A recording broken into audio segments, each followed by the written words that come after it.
భారతదేశంలో ప్రజలకు ప్రజారంజకమైనటువంటి సంక్షేమ పరిపాలనను అందించడానికి భారతీయ జనసంఘ్ అనే రాజకీయ పార్టీ ఒక గొప్ప సిద్ధాంతాన్ని, ఏకాత్మ మానవతావాద సిద్ధాంతాన్ని ప్రవేశపెట్టినటువంటి గొప్ప మానవతావాది, మహనీయుడు, గొప్ప సంఘ సంస్కర్త పండిట్ దీన్ దయాళ్ ఉపాధ్యాయ. వీరు 1916లో ఉత్తరప్రదేశ్లో జన్మించడం జరిగింది. ఆర్ఎస్ఎస్ ప్రచారకుగా అద్భుతమైనటువంటి సేవను సంఘంలో చేసి పెద్దల ప్రోద్బలంతో వారు భారతీయ జనసంఘ్ ఎప్పుడైతే మరి కాంగ్రెస్ ప్రజలకు విరుద్ధంగా అనుసరిస్తున్నటువంటి విధానాన్ని వ్యతిరేకించి స్థాపించినటువంటి భారతీయ జనసంఘ్ అనే రాజకీయ పార్టీ వ్యవస్థాపకుల్లో ఒకరిగా వారు గుర్తింపు పొందారు. అంచెలంచెలుగా పార్టీలో ఎదుగుతూ 1967వ సంవత్సరంలో ఆ పార్టీకి అధ్యక్ష బాధ్యతలు తీసుకున్నటువంటి గొప్ప వ్యక్తి.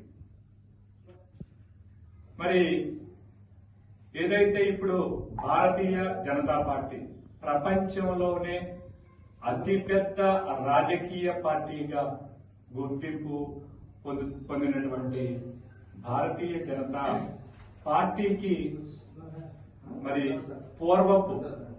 పూర్వపు పార్టీ అంటే పునాది కలిగినటువంటి పార్టీ భారతీయ జనసంఘ్.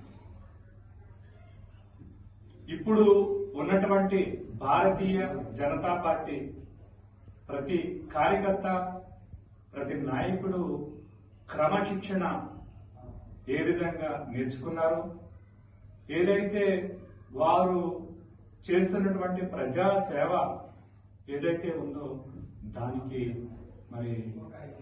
మూలము అది నేర్పించినటువంటి గొప్ప మహనీయుల్లో వారు కూడా ఒకరు.